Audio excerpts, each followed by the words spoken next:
당연히 금리 인상 사이클이 마무리된다는 쪽으로 봐야 될 것 같습니다. 네. 기준금리가 이렇게 변경된다 아니면 금리 정책에 대해서 큰 변화가 생길 때는 사실은 투자를 안 하는 것도 방법이라는 말씀 많이 드리거든요. 이게 채권이 보통은 주식보다는 덜 변동성이 있다라고 자기는 생각했었는데 최근에 보니까 더하죠. 더한 것 같다. 밀리면 사라. 안 밀릴 것 같은데 이렇게. 불과 한 달 전에 비하면은 그 매력도라 그럴까? 그런 게 조금 떨어졌다. 네, 그렇습니다.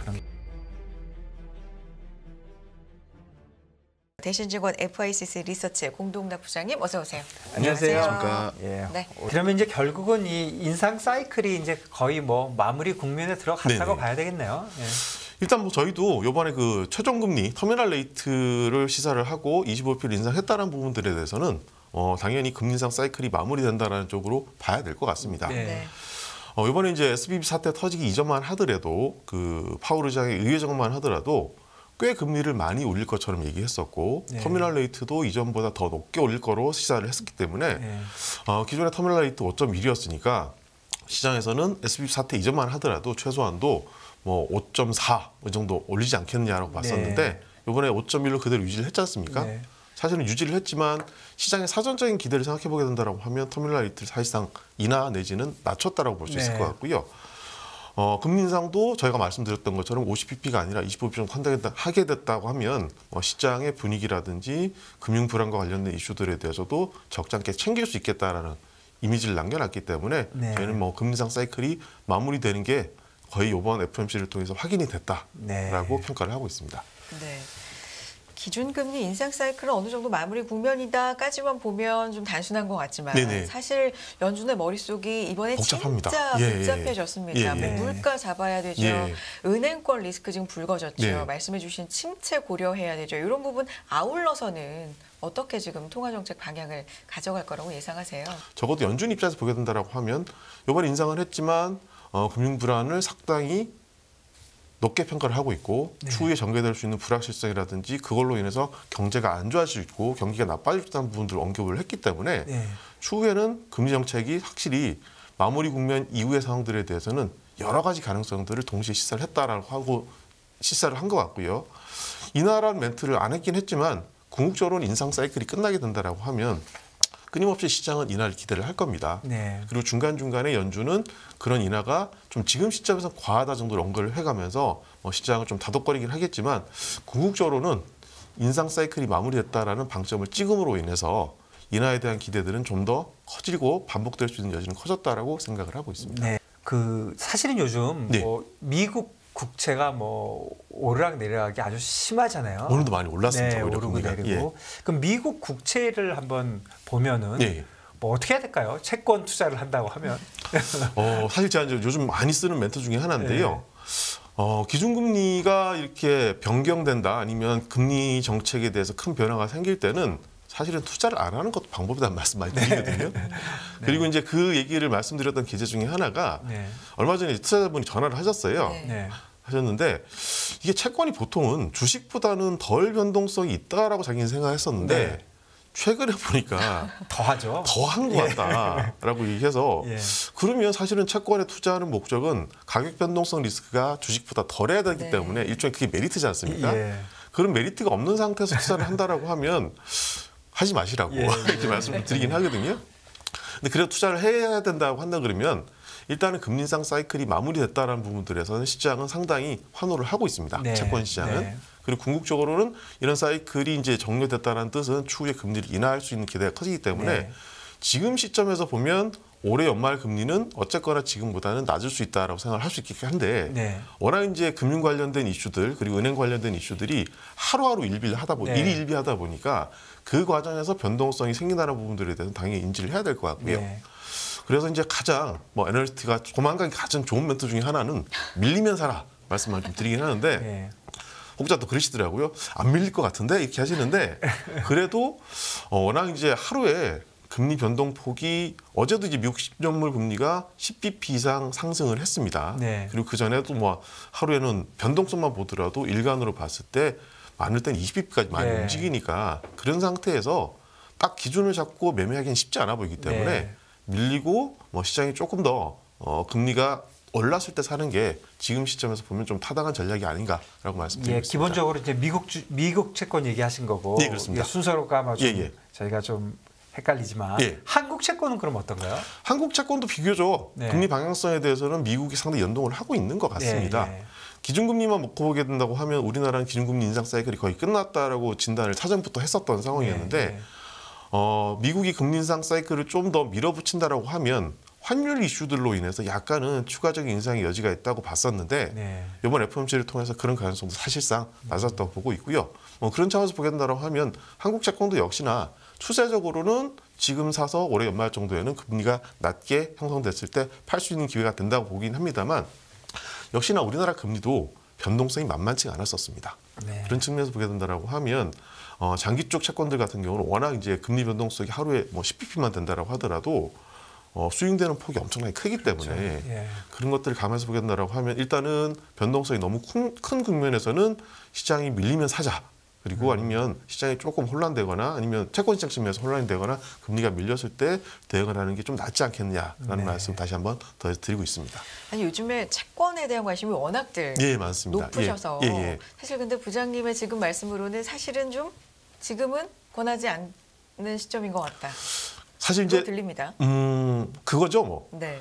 그 변동성 리스크라는 부분들을 잘 이제 타개하신다고 하면 사실은 뭐 괜찮긴 합니다만 아까도 말씀드렸지만 채권이라고 하는 게 그런 변동성이 상대적으로 절한 자산이라고 다들 인식을 하고 투자를 하신다는 거죠. 근데 요즘 좀 다르다. 예, 그런 상황이라고 한다 그러면 내가 생각했던 정도의 가격 변동 리스크를 감내할 수 있는 분이 계실 거냐, 안 계실 거냐고 보면 평균적으로 채권 시장에 들어가셨던 분들 같은 경우는 그런 변동성 리스크를 상당히 부담스러워하실 가능성이 크다라고 하는 거죠. 우리가 사실 한 2, 3주 전에 네. 이 채권에 관련된 얘기를 많이 했고 그때 네. 대체적인 그 사람 전문가분들의 얘기가 이 정도면 사도 되지 않았나 했는데 사실은 엄청 맞은 거예요. 그때 3.8 정도였는데 예, 그렇습니다. 3.2가 예. 됐으니까 채권이 60bp 움직임 많이 없는 거잖아요. 그렇죠. 그런데 예, 이제 이 레벨에 와서는 지금 그렇게 강하게는 안 권하신다 이렇게 네, 보시면 그렇습니다. 되겠네요. 예. 사실은 여기서 또 60bp가 내려가면은 뭐 2.5 이렇게 돼야 되니까. 그럼 이제 기준금리가 실질적으로 가시화돼야 되겠죠. 지금 내리는 게. 그렇죠. 그러니까 뭐 불과 한 달 전에 비하면은 조금 이제 그 매력도라 그럴까 그런 게 조금 떨어졌다. 떨어졌다. 가격 레벨을 보면 좀 매력도가 떨어졌다라고. 가격 레벨이 이미 많이 와버렸다. 네, 그렇습니다. 그런 표가 있지 않습니까? 네, 그렇습니다. 이번 예. FOMC에서도 물가 2%대 얘기가 다시 나왔는데 네. 2%대로 집착을 한다면 이거 상당히 내려오는데 오래 걸리는 거 아닙니까?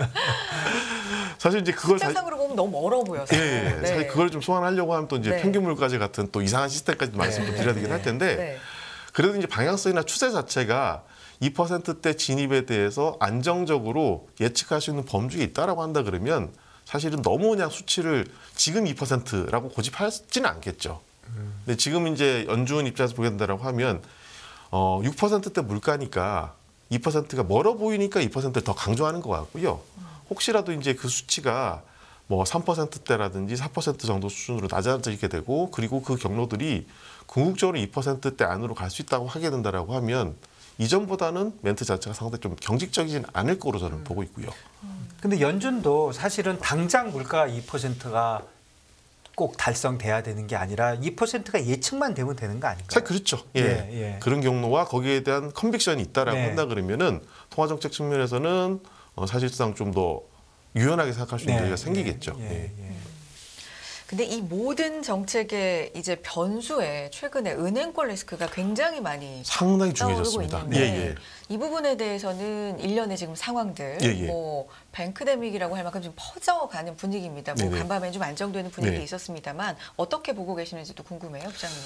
일단 금융당국, 네. 통화당국이 갖고 있었던 이번 그 SBB 사태 이후에 은행 관련된 우려들을 언급했다는 그 자체만 보더라도 상당히 문제의 심각성은 저는 있다고 보고 네. 있고요. 특히 FOMC 성명서에도 보면 특정한 단락을 하나 만들어 가지고 은행 시스템을 뭐 견조하다 그리고 네. 추후에 지원할 수 있는 지원하겠다는 언급들을 명시했다라는 뜻은 그만큼 문제의 수위를 나름대로 심각하게 보고 있다는 의미를 갖고 있겠죠. 네. 근데 다만 이제 금융 시스템이 전반적으로 뭐 경직되거나 완전히 2008년의 금융위기 때처럼 이렇게 갈 거냐라는 부분들에 대해서는 사실은 예측하기 힘들긴 합니다만 네.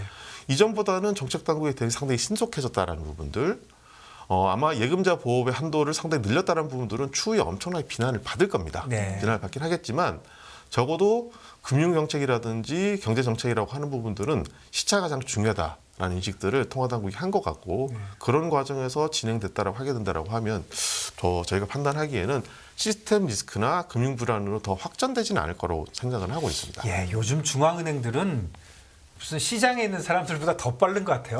예, 그렇습니다. 예. 주말에 해결하고 문제가 되면 그냥 하루도 안 돼서 해결하고. 예, 그렇죠. 예. 예전과 가장 달라진 점이 있다면 이 중앙 정부라든지 맞아요. 이 정책 당국의 네. 좀 대처랄까? 신속성. 예. 그렇죠. 예. 이런 부분들이 확실히 좀 생겼다라는 건데 시스템 리스크까지는 안 간다라는 말 자체가 예. 굉장히 희망을 주면서도 예. 뭔가 계속 불안의 씨앗은 좀 남아 있는 것 같고요. 예, 예. 최근에는 또 상업용 부동산에 그렇죠. 대한 얘기까지 예. 이런 부분들은 또 어떻게 보시는지요? 나름대로 어제도 이제 연체율이라든지 이런 걸 한번 체크를 해보니까 네. 불안 요인들이 생길 만한 여지는 좀 있어 보이긴 합니다. 그리고 일단 항상 금리를 내릴 때는 모든 게 그냥 덮어 보이긴 합니다만 네. 금리를 올리거나 어느 정도 올린 수준이 되게 된다라고 하면 취약한 연결고리라는 그렇죠. 부분들 얘기하지 않습니까? 네. 사실 SVB 사태도 이런 취약한 연결고리 중에 샘플이 하나 먼저 네. 터진 거고요. 추후에 그런 불안들은 여전히 저는 있다고 보고 있고요. 다만 이제 한번 저희 스스로도 반문을 많이 해보는데 시스템 리스크로 전이될 거냐라는 부분들에 대해서는 사실 저희도 이전보다는 컨빅션이 좀 강해지긴 했지만 여전히 불안하긴 한데 모르죠. 예. 그 말씀을 좀 드릴 수 있을 것 같아요. 네.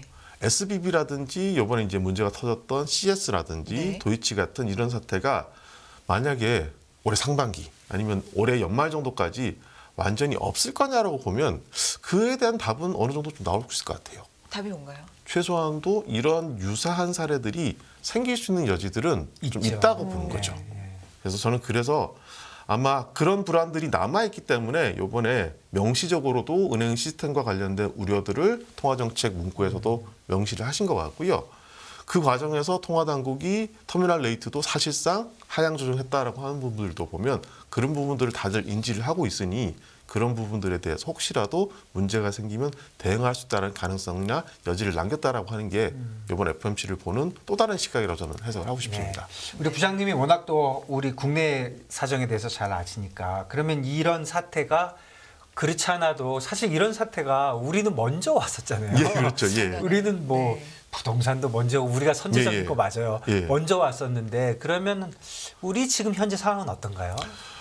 사실 예방 주사를 먼저 맞았기 때문에 네. 미국의 사태가 터졌을 때 미국 사람들이 느끼는 SB 사태에 대한 느낌하고 저희가 받고 있는 느낌들이 좀 다를 수 있을 것 같아요. 네. 우리 같은 경우는 저뿐만 아니라 상당수 이제 시장에 계신 분들 같은 경우는 미국도 올 게 왔구나라고 생각했을 것 같은데 그러니까 그만큼 상대적으로 이제 어떤 리스크를 바라볼 때 먼저 겪었던 거랑 겪지 않았던 네. 차이가 좀 있어 보이긴 하는데요. 어쨌거나 작년도 10월 달, 11월 달에 상당히 시장에 소용돌이를 일으켰던 네. 이슈들은 좀 1달러까지는 아니지만 정리되는 과정이었다고 네. 생각하게 된다라고 하면 미국 쪽의 이슈가 더해진다라고 하더라도 그런 상황들이 재현될 가능성은 저는 크지 않다고 보고 있습니다. 최근에 한 일주일 사이에 미국의 이슈가 생겼을 때 우리 상황도 좀 나빠졌나요? 아니면 그냥 똑같았나요? 어땠나요? 일단은 시장 전반적으로 마켓 리스크로 전이되는 상황에서는 시장도 많이 좀 출렁거린 건 사실이긴 예. 한데요. 실질적으로 크레딧과 관련된 리스크들이 더 확대된다거나 부담이 커졌다는 부분들에 대해서는 그렇게 큰 사태는 건 나타나지는 아니다. 않았습니다. 이거 그냥 그거에 관계없이 전체적으로 지금 어떻게 보십니까? 우리 크레딧 관련돼서 지금 PF라든가 이런 것들. 일단 금리를 올리는 국면이었고 올리는 네. 과정들이 이제 우리는 좀 일단락 됐다고 하긴 합니다만 예. 항상 이제 금리를 올리게 된다라고 하면 취약한 연결고리들에 네. 대한 문제는 불거질 수밖에 없다고 예, 보고 예. 있고요. 다만 이제 우리는 앞서서 받기도 했었고 이번 기기로 이제 은행권이라든지 금융권 관련된 리스크를 한번 재점검을 저도 한번 해봤었는데요. 네. 글로벌 금융시장 특히나 은행권에 관련된 지표들 CDS 프리미엄들이 많이 출렁출렁 거릴 때 국내 쪽은 사실 상대적으로 안정적이었거든요. 거의 큰 변동을 보이지 않았기 때문에 네. 신용과 관련된 리스크가 우리 이슈들과 해외 쪽 이슈를 좀 중첩해서 보게 된다라고 한다 그러면은 우리 쪽 이슈들은 상대적으로 해외 쪽에서 전이되는 리스크가 그렇게 동시다발적으로 커지거나 그런 불안감들은 없어 보이고 대신에 이제 그 관점에서 환율이 좀 뛴다거나 네. 대외적인 변수들로 걸고 넘어지는 상황들이 생기게 된다라고 하면 뭔가 문제가 생기긴 할 텐데 적어도 원화 베이스에서 만들어지는 상황들은 아직까지는 큰 지분은 없다라고 평가를 하실 것 그러면 같습니다. 국내에서 은행권은 뭐 오케이다 예, 예. 이런 거고요. 예. 그러면 국내 제2금융권 소위 얘기하는 뭐 증권이라든가 무슨 뭐 그런 쪽은 어떤가요? 안정이 됐나요? 일단 이전보다 많이 좀 안정된 건 사실입니다. 예, 예. 안정된 건 사실이고요. 대신에 이제 부동산 관련된 PF 취약한 산업이죠. 네. 취약한 영역 이런 부분들로 저는 해석을 하긴 하는데 네. 아마 이제 끊임없이 만기가 돌아올 때마다 위기 내지는 그러니까요. 공포감들은 계속, 예, 저는 반복될 수 예, 있다고 예. 봅니다. 특히나 이제 우리의 그 자본의 조달 과정들을 보게 네. 된다라고 하면 사실상 만기가 3개월마다 한 번씩 예, 돌아오는 예. 거잖아요. 그런 리스크라서 사실은 2월 위기설 얘기하다가 2월 위기설 진단 별 문제 없이 넘어가니까 곧바로 5월 위기설 얘기하시더라고요. 그러니까 2, 5, 8 이렇게 하겠네요. 예, 그런 식으로 반복되고 2, 5, 8, 있는데 11. 예, 그 과정에서 이제 금융시장의 불안 요인들이라든지 전반적인 마켓 리스크가 안 나타나게 된다라고 하면 저는 뭐 잘 넘길 수 있다 보긴 하는데 네. 끊임없이 3개월마다 한 번씩 문제가 되는 상황들 자체는 지금 같은 뭐 금리를 올리는 국면이라든지 통화 정책이 뭐 긴축으로 전환되는 국면에서는 반복될 수밖에 없다라고 생각하고 그래도 있습니다. 전에보다 좀 나아질까요? 전에는 막 금리까지 올리고 난리가 나는데 이제는 뭐 최소한 뭐 말씀해 주신 대로 내리는 건 몰라도 더 이상 올리지는 않으니까. 예. 예.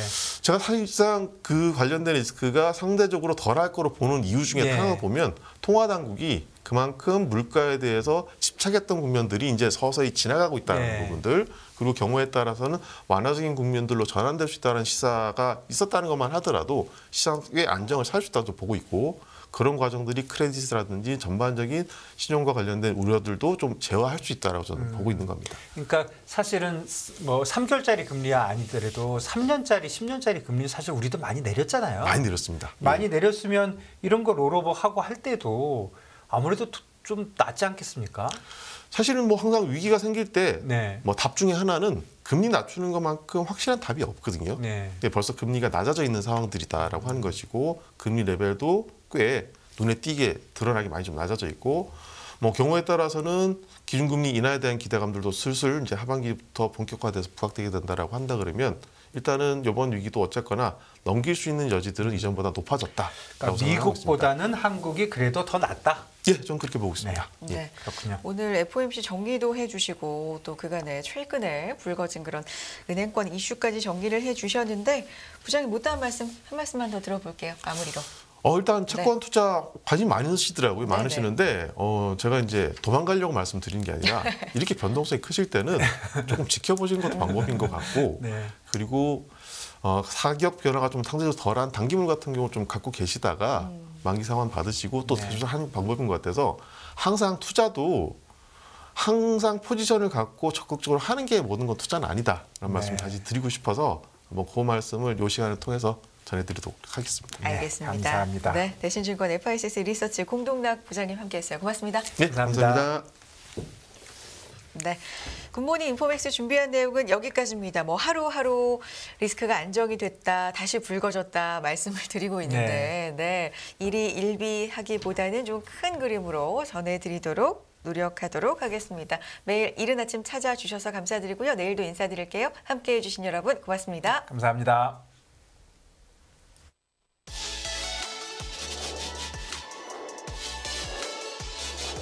금융투자로 돈 벌기 쉽지 않으시죠?